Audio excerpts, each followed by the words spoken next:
Jalla sanauka ya Rahmanu ya Allahu Jalla sanauka ya Rahmanu.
اغفر لأمته وارحم بأمته واستر لها واجبرا عربي الله. Chers frères et chères sœurs, je tiens à d'abord vous présenter. Je suis un de vos frères, mais aussi je suis un ami, un compagnon de notre cher imam ici présent, que je tiens à remercier déjà et à encourager dans ce qu'il est en train de produire ici à Massy. Imam Shamsuddin, je vous témoigne de ma gratitude. On remercie aussi le frère qui nous a fait baigner dans dans cette magnifique citation. J'espère qu'on a saisi le sens. Car ici, qu'est-ce que le Coran nous dit? Al-Masjid, c'est le bien d'Allah subhanahu wa ta'ala. Ça n'appartient à personne.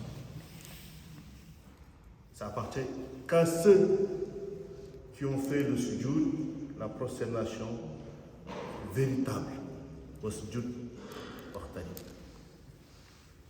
Allah subhanahu wa ta'ala, je pense que nous tous nous le savons, ça fait partie de la base du tawhid, de savoir qu'il est l'unique et c'est l'omniprésent.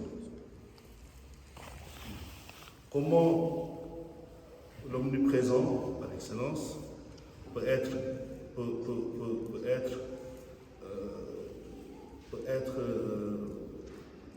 destiné, comment on peut lui destiner un makan?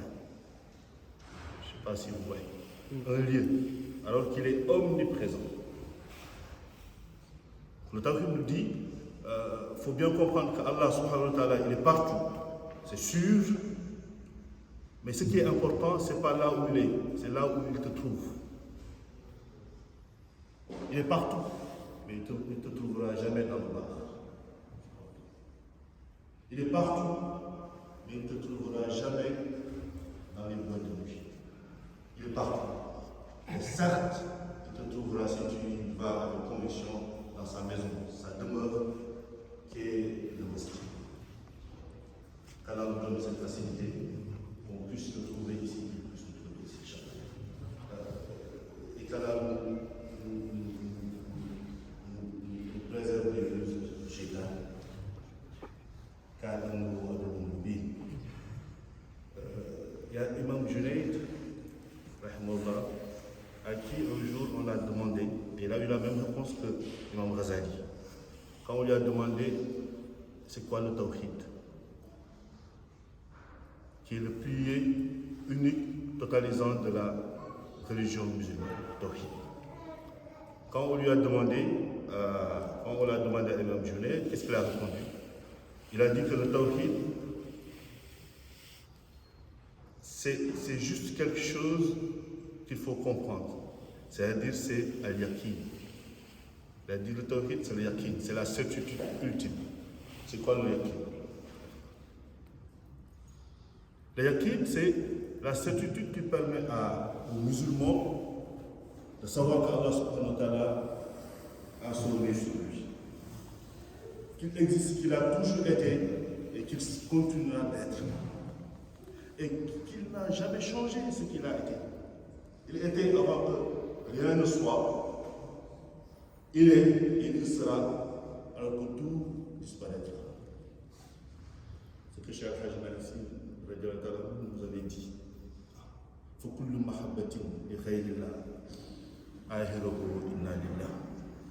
Tout ce que tu aimeras hors Allah subhanahu wa ta'ala finira par disparaître. Donc Imam Junayd nous dit, faites attention au tawhid, les gens qui portent ce grade-là sont appelés al-muwahidoun, al-muwahidoun al-karim. Il dit, ils sont divisés en 4 types. Essayons de voir, chers frères, où nous en sommes. Il dit, le premier groupe des muwahidoun, c'est ceux qui ont al-tawhidul amr. C'est ceux qui ont professé, qui ont dit la shahada. C'est quand quelqu'un rentre dans le din, il rentre que par le biais de cette shahada-là. Ashhadu an la ilaha illallah wahdahu la sharika la wa ashhadu anna Muhammadan abduhu wa rasuluh. Il nous dit que ceux qui l'ont dit et qui ne l'ont pas réalisé et qui n'ont pas la conscience de cette attestation, parce que Roma Shahidna ila bima alimna, la personne ne peut pas attester de ce qu'il n'a pas vu. Si on te demande, est-ce que tu peux témoigner de l'accident? Si tu n'es pas là, comment tu peux le témoigner? Comment tu peux dire que celui-là c'est celui qui a tort. Comment tu peux? Faisons attention parce que l'attestation de foi doit nous mener cette shahada à la mushahada, à la contemplation de l'ultime. Mais, par la grâce d'Allah, nous pouvons attester sans pour autant que ça soit un péché. Car c'est une attestation active. L'être humain qui décide d'être musulman, quand il atteste, Dieu sait bel et bien qu'il ne comprend pas ce qu'il dit réellement. Mais comme il est dans une volonté active, il l'accepte, Allah subhanahu wa ta'ala, et lui tend la main. Imam Junayd dit que la première catégorie des muwahhidoun, c'est ceux qui attestent sans pour autant comprendre ce qu'ils attestent. Mais ils y croient. Mais ils ne peuvent le démontrer. Là va commencer le circuit de l'enseignement, de l'apprentissage, de la fréquentation. Aslul kullu khayr fi lukmatin wa khultatin wa suhba. C'est pour cela que le prophète sallallahu alayhi wa sallam, quand il est venu, il a préféré le suhba plutôt que de mettre sur place une madrasa. Car il sait que la madrasa n'est pas active, c'est quelque chose de passif. Tu peux y apprendre, mais est-ce que ce que tu apprends, tu vas le transférer en acte? Ça reste à voir. Alors que le suhba, c'est l'apprentissage par l'exemple.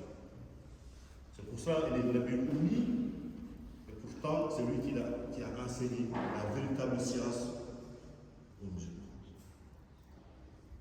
Et la deuxième catégorie des muwahhidoun, c'est ceux c'est at-tawhid al-ulama.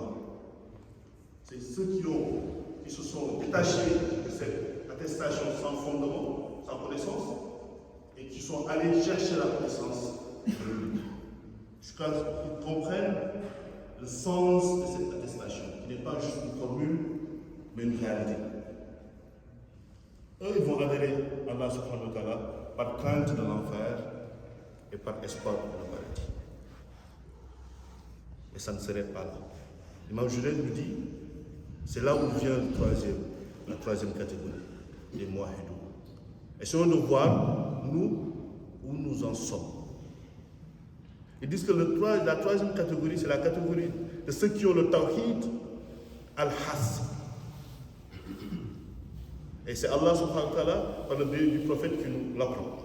Quand le prophète sallallahu alayhi wa sallam, Sayyidina Jibril est venu, lui a posé ces trois questions. Maman al-iman, maman al-islam, maman al-ihsan. Pour al-ihsan, qu'est-ce qu'il a répondu, le prophète sallallahu alayhi wa sallam? Anta abudallaha ka'innaka tara, fa in lam takun tara, fa innahu yaraka. C'est adorer son Seigneur comme si tu le voyais. Même si tu ne peux pas le voir, et la conscience que lui, là, t'as aussi un trou à la nuit. Et il a son nez sur lui. Donc la troisième catégorie, c'est ceux qui ont atteint cette étape. Ils ont la conscience permanente de la présence d'Allah subhanahu wa ta'ala, ce qu'on appelle al-khudurul qalb. Il y a beaucoup de gens qui viennent dans nos mosquées juste par mimétisme, mais ils ne viennent pas par foi. C'est bien, parce que peut-être la foi viendra. Yazdadu imani ma imanihim. Mais il y a un danger dans la fréquentation. C'est-à-dire, si tu n'as pas conscience de ce que tu fais et du lieu dans lequel tu es, tu peux t'autodétruire. C'est les gens qui viennent ici pour prier, certes, mais aussi pour prendre les nouvelles chaussures qui sont là. Quand dans la maison d'Allah, nous avons une conscience telle qu'on peut voler mes nouvelles chaussures. Donc pour aller à la mosquée, je vais porter mes anciennes chaussures, ou bien je vais les cacher. C'est qu'il y a un souci, si on se dit la vérité. Donc al-khudurul qalbi, c'est ce que nous devons essayer d'aspirer. C'est la présence d'Allah subhanahu wa ta'ala dans notre cœur permanemment, qui est différent de al-ghaflatul qalb. C'est l'insouciance. Celui qui est insouciant, c'est celui qui vient ici et qui continue de jouer avec son portable. Sans le savoir, il joue avec le feu. Celui qui est insouciant, c'est celui qui entend le azan et qui ne se lève pas. Parce qu'il a oublié ce qu'il avait attesté. La ilaha illallah. Qu'est-ce que ça veut dire réellement? Rien n'existe hormis Allah subhanahu wa ta'ala. Mais sans le savoir, lui, il a d'autres divinités. Le football peut être une divinité. On nous explique qu'il y a un imam qui, un jour, il est venu comme là, comme ce que vous avez fait, on a fait al-Iqama, il s'est retourné, il a vu que la salle était vide. Et aussitôt, sa réaction était, il y a un match aujourd'hui. C'était sa question. Et comme ceux qui étaient là, ils ne regardaient pas le match, ils ne savaient même pas que s'il y avait un match ou pas, ils n'ont pas su répondre. Il leur a dit, sûrement il y a un match. Car quand le Dieu football les appelle, ils oublient le Dieu qui trouve ici. Et subhanallah, ça, je pense que tout le monde peut s'y retrouver. Combien de fois tu as négligé la prière pour des choses mondaines? Et tout ça, c'est une résultante de ce qu'on appelle al-ghaflatul qalb, c'est l'insouciance du cœur qu'Allah nous épreuve. C'est pour ça, dans un hadith al-Qudsi, Allah nous dit, subhanahu wa ta'ala, ma wasani fil ardi wala fis sama, wa wasani khalbul abdul mu'min. Certes, les 7 cieux ne peuvent pas me contenir, ni les 7 terres, mais le cœur d'un musulman pieux peut me contenir. Donc le cœur, nos cœurs, s'ils sont non souillés, peuvent être mieux que cette belle bâtisse-là. Parce qu'en réalité, le masjid réel, il est ici. C'est pour cela le musulman, il n'a pas cette contrainte de si tu ne vas pas à la mosquée, tu ne peux pas prier. Parce qu'il porte le masjid, il porte Allah en lui, en tout temps. Allahu mawjudun bila kayfa wala makan wala yadri alayhi zaman. Allahu mawjudun, Allah est bila kayfa. Il est au-dessus de l'intellect. Donc, nos cerveaux ne faut pas le cerner. Donc, on ne demande pas comment il est. Il t'a donné ses sifat. Essaie de comprendre ce qu'il t'a donné déjà. Voilà, makan. On ne peut pas lui attribuer un lieu. C'est pour ça qu'à H, si tu penses que c'est comme cette chaise-là où je suis assis, tu es dans le shirk. Parce que le shirk, il a 2 dimensions. Al-shirkul jali, al-shirkul khafi. Il y a le shirk grotesque, les gens qui prennent un âne, un bœuf, une vache comme Allah, se plier comme Allah, comme ce que Sayyidina Omar nous avait raconté, au temps de la Jahiliya. Lui, Sayyidina Omar, la 3e personnalité de l'islam, il a raconté. Un jour, il s'est mis à pleurer devant les sahabis, et à un moment donné, il a transformé ses pleurs en rire. Et comme eux, ils n'hésitaient pas à se poser des questions, ils lui ont demandé à Omar, qu'est-ce qui se passe? Es-tu devenu bipolaire? Car il y a 2 sentiments qui ne peuvent pas se rencontrer en même temps.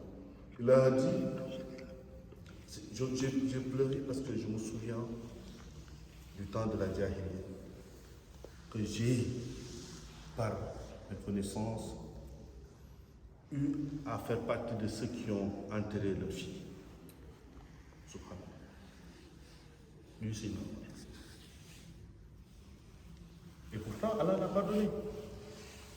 Quand il a dit l'attestation de foi, quand il a fait at-tawbatu, cette retour-là, Allah lui a pas donné. Donc, wa rahmatullahi, kullal khalqi wasi'at, min fajirin wa muti'in zahidin bari. La miséricorde d'Allah nous enveloppe tous. Et une bonne conscience de l'espoir en lui. Al-husnu zan billah. Al-husnu zan billah. Donc il dit, mais j'ai rigolé parce que je me souviens du temps de la Jahiliya, j'avais créé une divinité qui était une date, et j'étais en voyage. À un moment donné, j'ai eu faim, je n'avais pas quoi manger, j'ai pensé à ma divinité, je l'ai pris et je l'ai mangé. Et là, ça me fait rigoler parce que je me dis, ça, ce n'est même pas de l'intelligence. Comment on peut adorer quelque chose qu'on peut utiliser? Donc il y en a, ce qu'ils adorent réellement, c'est le travail, c'est le football, c'est le YouTube. Parce que ce qui remplace Allah est Allah pour toi. Ça, c'est le shirk khafi, le shirk subtil. Donc là, si tu penses qu'Allah, il est assis comme ça, tu rentres dans ce shirk-là, qu'Allah nous en préserve. Les muwahhidoun qui ont cette tawhidul hassan, Allah les a préservés des ruses de Satan. Ils adorent Allah comme s'ils le voyaient. Mais Junayd nous dit, attention, il y a une troisième catégorie qui est plus élevée encore. C'est ceux qui ont eu à tawhidul hassatul khas. Eux, ils n'ont même plus conscience qu'Allah les voit. Ils réalisent le verset où Allah dit Wallahu khalaqakum wa ma ta'malun. C'est Allah vous a créé ainsi que vos actes. Et Allah nous dit aussi dans une autre hadith al-Qudsi La yazalu abdi yataqarrabu ilayhi bin nawafil. Le serviteur certes ne va pas arrêter de faire des prières surrogatoires jusqu'à ce que je l'aime. Et si je l'aime, je vais devenir l'œil avec lequel il voit, l'oreille avec laquelle il entend, la langue avec laquelle il parle. La troisième catégorie, c'est cela. Ils ne peuvent pas devenir prétentieux, ils ne peuvent pas voir ce qu'ils font, car ils savent que la hawla wa la quwwata illa billah. Donc, quand tu as conscience de cela, tu ne peux pas voir ce que tu fais en bien. Donc quand tu viens à la mosquée, tu ne vas pas penser que tu es mieux que les gens qui ne viennent pas. Car la hawla wa la quwwata illa billah. Quand tu passes tes nuits à pleurer pour Allah subhanahu wa ta'ala, tu ne vas pas te précipiter l'eau à l'eau pour dire à ton voisin de rang dans la mosquée, ah bah hier j'ai pas dormi, j'ai fait 1000 rakats. Tu ne vas pas avoir le besoin de le dire parce que tu ne sens pas que c'est toi qui l'a fait. C'est ce que le prophète avait dit quand on lui a demandé. Pourtant, c'est Aïcha, je vais m'en arrêter là, qu'il avait dit. Parce que le prophète sallallahu alayhi wa sallam, quand il était fatigué, il se reposait dans la prière. Sallallahu alayhi wa sallam. Et nous, quand nous sommes fatigués, j'ai l'habitude de le dire, nous ne prions pas, tout simplement. Donc si nous autocontrôlons, nous allons voir réellement que nous sommes un peu loin du modèle prophétique. Donc il s'est mis à prier jusqu'à ce que ces gens, comme vous le savez, s'étaient mis à rentrer. Et Sayyidatuna Aïcha, qu'est-ce qu'il lui a dit? Il dit, Ya Rasulullah, comment tu peux être dans cet état-là? Alors que c'est toi qu'Allah a dit qu'il t'a pardonné tes péchés antérieurs et ce qui vient. Repose-toi. Ce qui est logique. Mais regardons la réponse du prophète sallallahu alayhi wa sallam. Il s'est retourné et lui a dit, mais Aïcha, comment tu peux me dire ça? Afala akuna abdan shakura. Est-ce que je suis meilleur? Est-ce que je mérite ce qu'Allah a fait pour moi? Ce n'est pas un mérite, c'est une chance, c'est une faveur. Il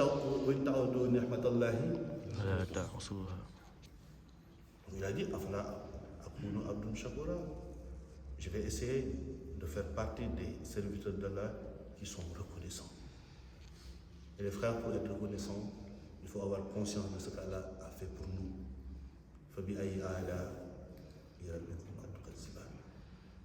Qu'Allah nous facilite, qu'Allah nous purifie par le biais du message prophétique, de son modèle, parce qu'il est le modèle ultime.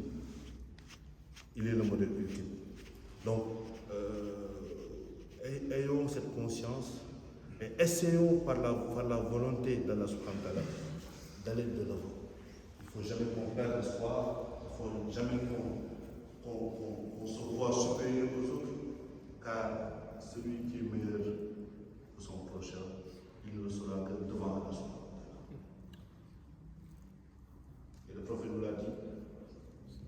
il y a un morceau de chair qui est en nous, en chacun d'entre nous. S'il est purifié, tout l'être sera purifié et tous ses êtres le seront aussi. Et s'il est souillé, tout ce que le musulman fera sera souillé. Ne fut que c'est une de إذا صدق الجسد كله وإذا فسد الجسد كله. Et les sahabis lui ont dit, Ya Rasulullah, quel est ce morceau de chair? Il a dit, Allah wa hiya al-qalb. Donc avant qu'on se précipite d'aller dans les mosquées, en simultané, essayons d'ouvrir la porte de nos cœurs à Allah subhanahu wa ta'ala. Sinon, on viendra, au lieu qu'on avance dans le bon sens, on viendra avec notre ghaflatul qalb. Et Fatabarakallah, peut-être un jour la police viendra nous chercher ici. Parce qu'on a volé du pain, parce qu'on s'est bataillé, parce qu'il y en a qui croient qu'ils ont une place ici. C'est la maison d'Allah subhanahu wa ta'ala. Même l'imam n'a pas une place ici. Il l'a parce qu'on a décidé qu'il le soit. Ce n'est pas qu'il le mérite plus que d'autres personnes. Comme moi qui parle, je ne suis pas plus savant que ceux qui m'écoutent là. Donc, ayons cette conscience, essayons, et faisons en sorte que la parole du prophète sallallahu alayhi wa sallam soit notre credo. Là où il dit que le meilleur des comportements, c'est al-husnu zann billah, al-husnu zann billah. Et la pire des comportements, des consciences, c'est un su'uzan billah ou su'uzan billah. Qu'Allah nous en préserve. Amin. Là, nous sommes présents avec des frères. Moi, je ne suis pas responsable d'aucune tariqa. Je suis disciple Tijani. Comme les frères qui sont là, nous avons une Jama'a qui est ici à Paris, où on a eu l'honneur de vous accueillir 2 fois de suite. Fatabarakallah, avec le frère Abdullah Sek qui est là-bas présent. On essaie tant soit peu de nous sauver de cette façon de vivre. Là. Nous sauver, c'est sauver nos enfants. Nous sauver, c'est sauver les générations futures. qu'Allah nous facilite sur ce combat, qui n'est pas un combat anti-France, non, c'est un combat contre soi-même. Le fait de pouvoir transmettre ces vertus cardinales que le prophète nous a données. Et on peut l'avoir que dans le compagnonnage, le fait de venir dans ces lieux et d'essayer tant soit peu de nous abreuver dans cette lumière qui est la lumière divine qu'Allah a donnée à Sayyidina Muhammad. Là, on a mis في فضائل الكون تراتها تبقى البرية في زلماء اليوم. Chez Al-Hajj Malik, nous l'avait enseigné en nous disant que là, on a mis في فضائل الكون. Ça aurait été cet éclair-là, في فضائل الكون, sur cette terre, mais hostile. Tabqa al-Bariya fi Zalman. Nous allons tous rester dans cet obscurantisme, dans cette obscurité de foi. Et cet éclair n'est nul autre que la vie du prophète sallallahu alayhi wa sallam. Car quand Allah, depuis kuntu kanzannam uhraf, fa ahbabtu an uhrafa, combien de milliards d'années se sont écoulées avant que Sayyidina Muhammad sallallahu alayhi wa sallam ait vu le jour à Makkah al-Mukarram? Et voyons, il a vécu 63 ans. Depuis combien de siècles se sont écoulés? Nous sommes dans le 15e siècle, je me trompe. Les 63 ans, entre les milliards d'années avant qu'il n'apparaisse et les siècles depuis qu'il a disparu, mais sa vie, c'est comme une éclair, le prophète sallallahu alayhi wa sallam. Sa vie représente un flash de la lumière d'Allah subhanahu wa ta'ala. Et pourtant, ça aurait été cette flash-là. Nous serons tous dans cette dalala de noir. Nous serons tous perdus dans la plus obscure des mondes. Qu'Allah continue de nous éclairer. Il fortifie notre foi en lui et notre sohba envers les prédécesseurs, les tabi'in, les sahabis et le prophète sallallahu alayhi wa sallam. Qu'Allah nous facilite. En tout cas, je remercie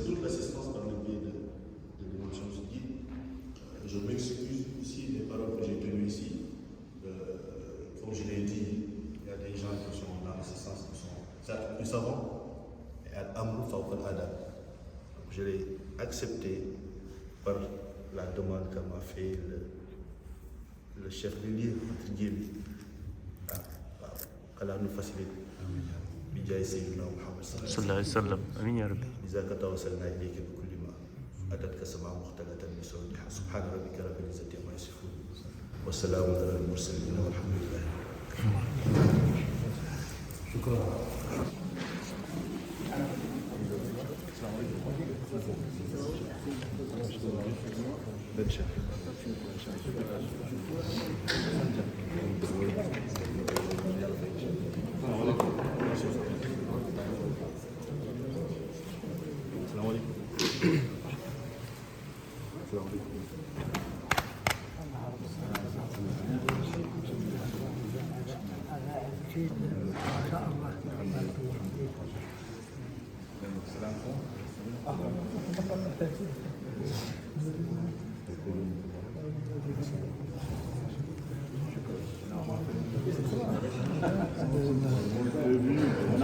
On a profité, Ibrahim.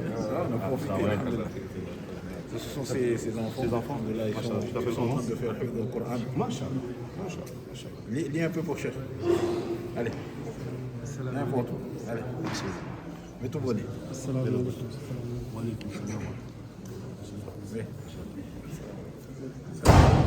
Lis pour le cher. Comme tu veux. Mets-toi là. يا ودو جزاك الله خير امين امين يا رب يا ودو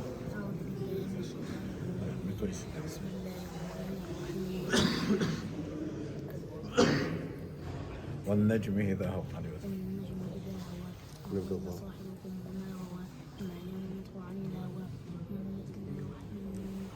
علمه شديد القوى ذو مرة فاستوى وهو بالأفق الأعلى ثم دنا فدلى كان قاب قوسين أو أدنى فأوحى إلى عبده ما أوحى ما كذب الفؤاد ما رأى أفتمارونه على ما شاء الله ما شاء الله ما شاء الله.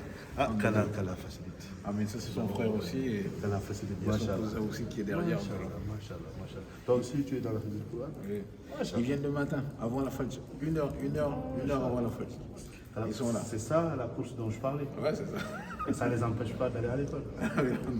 Et d'avoir de très bonnes notes. En tout cas, je suis très très fier. Voilà, vous assistez. Vous continuez comme ça. Vous assistez. Machallah. Ça c'est le père. Ibrahim. Machallah. C'est bien cher. À la facilité. Il fait mon niveau. Ça, c'est un cadeau que je te fais. Oh, subhanallah. وشاي الحجماني. ما شاء الله. Alhamdulillah. Tu prendras le temps. Définitivement. Inch'Allah, c'est un cadeau. Shukran. sunu Maam Maodo ne